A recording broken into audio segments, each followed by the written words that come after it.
This episode is brought to you by FX's Welcome to Wrexham. Celebrity owners Rob McElhenney and Ryan Reynolds' small-town Welsh football club is fighting for a chance at promotion. These two Hollywood stars lead a team in the midst of history in the making, while dedicated staff and supporters hold on to a dream of returning the team and this working-class town in Wales to glory. FX's Welcome to Wrexham premieres September 12th on FX. Stream on Hulu.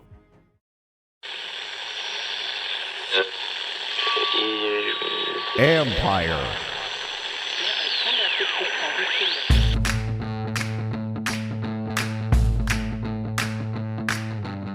Hello and welcome to my podcast. Do me a favor, subscribe to the John Keim Report. Wherever you get your podcast, you watch it on YouTube, hit that like button, hit that subscribe button. You can find us there as part of Empire Media. That's AMPIRE. Always much appreciated when you tune in. Don't forget, you can read my work on ESPN.com. I have a story up now, and it's something I'm going to talk about in a minute. So you can go read it on ESPN.com. On Champ Bailey, he's going to be Washington's honorary captain for this game. So he is making his first return to FedEx Field since 2009 when he was a member of the Denver Broncos. And I'll get into some of that in a minute, but you can go check out the story there now. It's up on the site. So there you go. I also have a story up on Magic Johnson and just what this game Sunday means to him and what being a part of the Commanders means to him, and also what he told the team. So go check all that stuff up now. I'm going to talk for a few minutes, and then I'm going to give you my three keys to the game, and then a prediction. So let's start with the news on Friday. The good news for Washington is that Terry McLaurin will play. He was taken off the injury report. He was a full participant in practice for the second consecutive day. Obviously, that's a really good sign. So he's good to go. He's not on the injury report. Chase Young still on the injury report as we speak, and he will stay on there. The question is, will he be cleared? And as I record this, he has not yet been cleared by doctors. There is a chance that he will be cleared by the time you listen to this. But just know, Ron Rivera told us on Friday, even if he is cleared, they have a decision to make. He has not taken any contact since the first preseason game. And, you have to be very careful with that. As far as McLaurin goes, he told us that the doctors told him, and I've been saying this too, and others have too, that it's been a mild case of a turf toe on his right toe. And he said that they feel very good. He's going to make a full recovery and that he wouldn't have any lingering issues. And as he said, obviously there could always be a setback because it's football and you could go out there and suffer the same injury. But he said that the doctors feel really good about this and that, again, that he does not expect to have lingering issues and makes a full recovery. He said he was feeling good as of Monday. Ron Rivera said watching him work out Monday, he knew that McLaurin had a chance. So for everybody who's worried about don't rush him back, he feels good. He wants to play. He needs to play. If you are healthy, you need to play. And so that's the nature of this game. And again, I told you the other day, if you're a captain and guys know you're healthy and you can play and then you don't play, never, ever, ever a good look in a locker room. So there you go. He's going to play. We don't know about Chase Young. What we do also know is that James Smith-Williams was added to the injury report. He is now questionable with an oblique injury suffered in practice. Don't know how severe on that, but they did sign William Bradley King to their active roster because they are down some people. You don't know about Chase Young. You're now with Smith-Williams is questionable for Sunday. You're already down F.A. Obata, so you may need some more depth at defensive end, so you bring him back. Also, they put to make room for Bradley King, they put Dax Milne on injured reserve. He's been dealing with that groin injury. This is something I thought we wondered about might happen right after final cuts. But, they wanted to see how it developed, and he never practiced out there. So here he goes on to IR. Why wasn't Jamison Crowder promoted? Well, they can do it on Saturday, bumping him up off the practice squad. That's why. And they're going to need the depth at defensive end. And so they knew they could just make the move with Jamison on Saturday and go from there. So anyway, that's it from that. Also, before I get into the keys, got to talk about this week just a little bit, because once again, this week has highlighted the difference between this ownership group and the previous one. And it just starts with, and first of all, from a reporter standpoint, it's been unbelievably busy because they've had multiple events. In fact, I'm going to record this and go to another Josh Harris event down at the Fan Fest in DC. a few of us attended an economics club meeting where Josh Harris and Mitchell Rales were interviewed by David Rubenstein. And it was, for those attending, it was probably very good information to learn. But what it also did, again, is it really showed the differences in how they operate versus how Dan Snyder operated. And to be honest, I mean, it's a stark difference, and as much as you could even imagine. And I think it's why this team, and it's why I told people early on when I started dealing with some members of this group early on, I would say, like, this is the group you want, because I think they know how to do things, but I also think they have the right philosophy to build a winning franchise in a sports league. So, and a couple of things that Rails and Harris talked about is, after they bought the team, is organizing these lunches with 10 to 12 players at a time and really picking their brain and having conversations about what the players need, what they want from them, what can they do to support them more. And Terry McLaurin was telling us today just how he was obviously one of those guys, and he and guys like John Allen are going to be very honest about where things are at. And so he said there are a lot of little things they talked about, from the treatment of families to this and that. He said all those things, some of them sound little, but they all add up. And if you're trying to build a right organization, this is a good way to start, is by picking the brains of those who are here. There was that negative report on the NFLPA about the organization. You can't just dismiss that as, oh, it was all because of this. You've got to find out why. And they've been doing that. So there's that. And then you listen to Harris talk about, and Harris and Rails talking about, they know they're experts in business, but they're not experts at picking players. What they are good at is picking people who then go pick those players, and then trusting those guys to go do their jobs. And, Harris was asked if he'd be in the war room, for example, when comes time to draft guys. And he said he wasn't sure if he'd be in there, but he can tell you he's not picking the players. And we've seen that here with the owner in the past, and it almost never goes well. And there were too many examples of that. But bottom line is, it once again showed the difference. But it's also just, in talking to some of these guys after that meeting, you just are reminded that they are, for billionaires, they're very normal people. And, again, I don't know when they'll build something right, but they're going to build a much better organization than this place has been in a few decades. And again, this week to me just highlights it. And then we talked to Magic Johnson at the Boys and Girls Club on Thursday. Magic's just a limited partner, but man, that guy is excited, and he's got a bundle of energy, and he's such a good resource for guys to have. Guys like, again, go back to McLaurin. And one of the things that he's excited about is having access to guys who have the business acumen that they do. But it's just another reason why it's like, you can make this place better just by having people like that. Now, Magic's not going to be out there picking players or anything like that. He's an ambassador for this franchise, and he will be a very good and energetic one, because it means a lot to him. And it just brings a different level of gravitas to the whole scenario, to the whole scene. But it's also like, this is the guy who knows how to win, and he's willing and desiring to share his wisdom. And it's not just about, well, I just did this. It's about, what do you look for in teams that do this? How do you get to that point? How did your teams look? And those are the things he can answer and help. He can help as a sounding board to the Harris group and say, like, well, what's your assessment of this? Not that he's going to offer from a football standpoint, but certainly from a leadership standpoint, he's going to know what leaders, and so do these guys do too. Harris and Rails do too. This is their whole, they understand that. But I think it's always important to have guys like that around. And then the other part of this week, and I talked to Champ Bailey on Friday morning, again, wrote a story about it. And first of all, I always liked covering Champ. He was one of my top players. He was one of the top players I ever covered, because of how cooperative he was with the media, how accessible he was, and just how, honestly, to be honest, how honest he was, not just about, and realistic, not just about, like, he knew he was a good player. I remember talking to him one time. I was like, yeah, I think I am the best player, best corner in the league. But he said it with such a matter of fact, like, yeah, I am. So, and who's going to doubt that, right? And some people could look at his arrogance. I think it's just like, I know who I am, and this is what I am, and you know it too. And I always appreciate guys like that, because he wasn't being cocky. He was just like, honest. This is the truth. And more often than not, he was right. But one of the things he said is that just how much he told me that this is something he's been wanting for a long time, to return to this franchise. He said he was envious of other guys who, like Peyton Manning, John Lynch, guys that he knew were key parts of a couple franchises, that could go back and be a part of each of those franchises. And he wanted that here.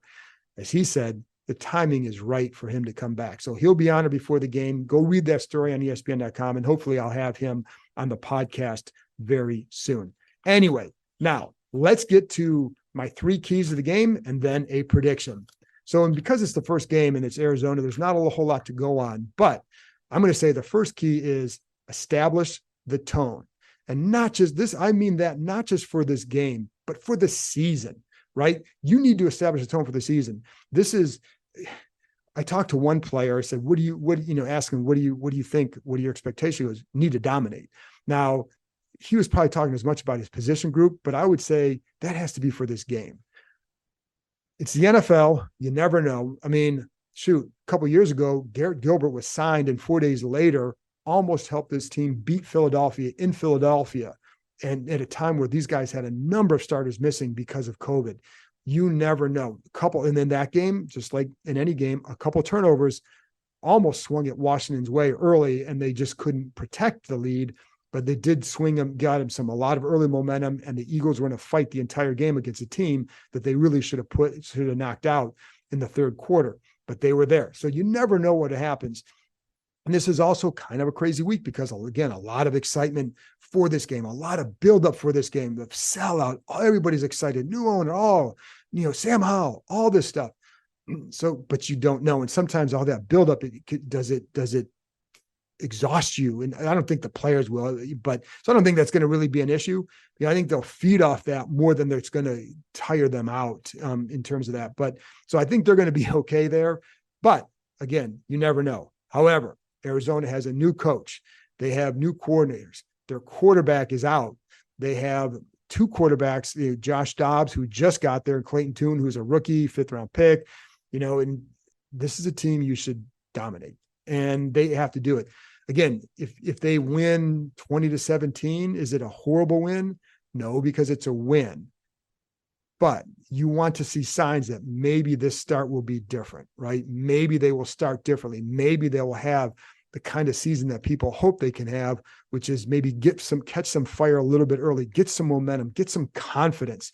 Because if you just go out, like these guys know what Arizona has, you go out there and you'll win by a couple points, they'll be happy because they won, but you're still going to know, like, you should have put that team away early. So again, if they win, is it a disaster? No. I mean, if they win close, a disaster? No. Win is a win is a win. But I think there's a way in this one, after what this organization has been through over the last couple of years in terms of slow starts, needing to look good early. You need to look good early. And if you look good in this game, you're going to win by a comfortable margin.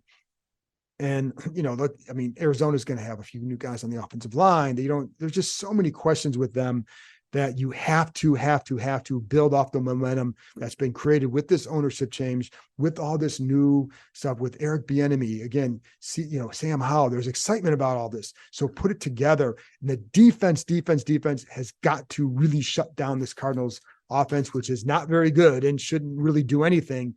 And again, if they shut down Arizona's offense, does it mean that this defense is now going to be the best in the NFL? No, it's what they should do. And this team has to start doing what they should do from the jump, because there have been a couple of years where they did not, and it cost them in the end. So get off to a good start, establish a tone for not just this game, but for the rest of the way, that you're going to be a certain team and you're going to look good, and et cetera. So if you really want to build off this momentum with the fan base, establish the tone early. NFL Sunday Ticket is now on YouTube and YouTube TV, which means that you can stay close to your team even if you don't live in their town. Like, maybe you're a Raven who married a Seahawk who got a job in the land of the Falcons. With NFL Sunday Ticket, you can watch your team's out-of-market Sunday afternoon games no matter where you live, because you shouldn't have to change teams even if you change towns. NFL Sunday Ticket, now on YouTube and YouTube TV. Go to youtube.com/presale to get $50 off. Terms and embargoes apply. Offer ends 9/19. No refund. Subscription auto renews. This episode is brought to you by Chevrolet. Now's your chance to support a team with real grit. The Chevy ZR2 family of off-road trucks. The first ever Silverado HD ZR2 joins the all-new Colorado ZR2 and the Silverado ZR2 for a commanding lineup of off-road ready trucks, equipped to take on anything this season throws their way. Visit Chevy.com to learn more. Can you believe we've had 7 months without an NFL game? Crazy, right? Well, good thing that's over. The NFL is here, and DraftKings Sportsbook, an official sports betting partner of the NFL, is giving you a can't-miss offer for Week 1. This week, new customers can get $200 in bonus bets instantly when you bet just $5 on any NFL game. DraftKings is hooking everyone up with game day greatness. All customers can take advantage of 2 new offers every single game day this September. Check the app to see what you get. Download now and use code KEIM, K-E-I-M, to sign up. New customers can take home $200 in bonus bets instantly just for betting $5. That's code KEIM, only on DraftKings Sportsbook, an official sports betting partner of the NFL. The crown is yours.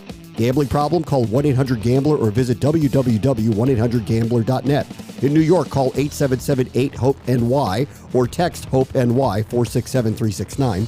In Connecticut, help is available for problem gambling. Call 888-789-7777 or visit ccpg.org. Please play responsibly. On behalf of Boot Hill Casino and Resort, 21 plus, age varies by jurisdiction. Void in Ontario. See dkng.com/football for eligibility, terms, and responsible gaming resources. Bonus bets expire 7 days after issuance. Eligibility and deposit restrictions apply. Second key here, adapt and adjust. That is pretty much mostly for the offense, because that's where a lot of the questions are going to be, not so much from their end of the ball, but from the Cardinals defense. What is a Cardinals defense going to look like? Their new coach, Jonathan Gannon, he was in Philadelphia the last couple of years. He's been in Minnesota. He's been in Indianapolis. He's been in different systems. What is he going to do? Well, one of the things that he's typically did, and he certainly did this in Philadelphia, his defenses took away the big plays. So, for example, in the last 2 years under Gannon, the Eagles allowed only 31 plays of 30 yards or more. That's one of the best in the league in that category. For example, Washington allowed 31 such plays last year. Much better in the second half of the year, but 31 last year. Eagles 31 last 2 years of 30 yards or more. So that's been the big MO under him. And when he was under coach with Matt Eberflus in Indianapolis, that's what was the style of his defenses as well. Under Mike Zimmer, they sometimes use those AA gap blitzes. Would they do that now? Well, it seems like the other style is more of his, but is he going to be, they also have a new coordinator on there. So whose style are they really taking here? That's the thing that you don't know. And, again, as I was talking to one offensive coach, is like, you keep in mind, like with the Eagles last year, they could take away those big plays because of the personnel they had. They had a really good defense. They had a good defensive front, and they had a good secondary. So you could play a certain style. Do they feel like they can play that style with the Cardinals personnel? So I think that's going to be something to watch. Will they blitz a lot? I don't know. And so the Eagles last year, 20th in the NFL in blitzes. Arizona was 3rd. So, so they clearly had personnel. There's some turnover there, but they clearly had personnel that the coaches wanted to use it with.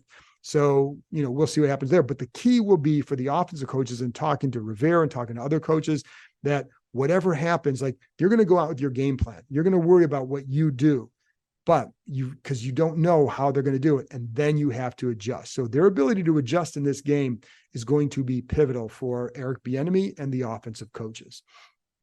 And, so you're preparing for multiple schemes, multiple looks, and other scenarios. The good thing is for the opener, the hard thing is for the opener, you don't know. The good thing is you had a long time to prepare, and they've been preparing for a while as to what they will do. I will say, like, there are a couple of good players on that Cardinals defense. Josh Weinfuss talked about it on the podcast a couple of days ago, one of whom is cornerback Marco Wilson. Budda Baker, safety, very, very good. With Wilson, he's their top corner. So be curious to see how the Cardinals attack with McLaurin playing, how they use him. Now, the Eagles did not really move guys around, so I don't know that they'll do that here.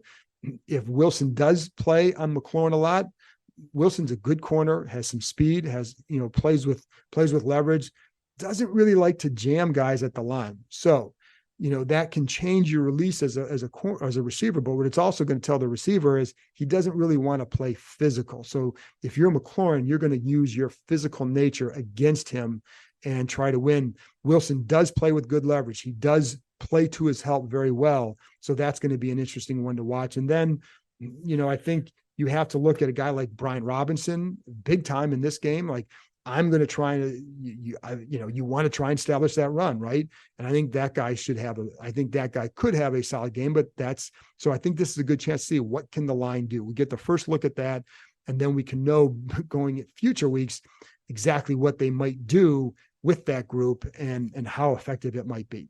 Anyway, so adapt and adjust. Third one, force Dobbs into mistakes. Now, as I tape this, there's been no official word on who's going to start for Arizona quarterbacks. Certainly everything is pointed to Joshua Dobbs starting there. So he's only had 2 starts in the NFL. And he did both last year and against Dallas and then Jacksonville. And he got better in the second game. His numbers were better in the second game. So that's good. I think there are a couple things, he was in the quick game, the short game, he was good at getting the ball out of his hands. So he does that. He does that fine, and he can be accurate in that situation. He can move. So there were a lot of bootlegs last year that he ran. Now, I don't know what they're going to do there. I'm sure that'll be part of it because he does have that ability. So the bootlegs, rollouts, things like that, he can hurt you by extending a play, but usually he's going to look to run and when he runs, he'll look to throw the ball typically. But what I've also noticed in the 2 games, I watched almost every one of those plays that he started, you can force him into some errant throws because you put some pressure on him. He's going to hang in there against pressure. He can be tough, but he's still going to try and throw the ball a lot of times, and that will lead to some errant tosses. So it may be a little bit behind a guy, but that leads to tips, that leads to opportunities. Hello, Emmanuel Forbes. So, or Benjamin St. Juste. I think that guy's going to make some big plays this year too. So those guys are going to have the opportunity for some picks because of that, because again, you put that pressure on. I think this front against their line should be able to put that pressure on him and force him into those mistakes. But you saw that there are times where he's like, even on the move, he's not going to be as accurate. He's just not. And I saw a pick that he threw where the ball just sailed a little bit. So you got to put him in those situations. Now, how do you do that? Well, you stop James Conner in the run game. That's what they're going to want to do. If you're Arizona, you know what you have in Joshua Dobbs. He just got here. You can't put the game on his shoulders. Force them to do so. And then when they do, force them into those mistakes, because I do think that they will have a chance to get a couple picks off of that because of what they have. And, if you can do it with 4 guys rushing with the occasional blitz and just get some pressure on them, that secondary, I think, is going to feast a little bit. And so there you go. That's what listen, whether it's he or Clayton Tune, I'd say the same thing, but especially with Dobbs, I've seen that on film. And so there you go. My prediction, a little bit conservative here because I'm going to pick Washington to win 24-9. I say conservative because we don't know enough about the Cardinals defense. We don't know enough about Washington's offense. I think 9 points, that might be, to be honest, that should be a little bit high. I could see it being more of a 24-3 type win, but there's a lot that I'm curious to see what Arizona's point, how they attack it. Do they get something cheap late? Is there a turnover? Whatever. But I am picking Washington win 24-9. I think it will be a solid win. I think you'll be happy with it. I don't think it's going to be a 13-9. You score or you get a couple late scores to make it a distance. I think it should be a convincing win. I do like the mindset this team has. I like the summer they have.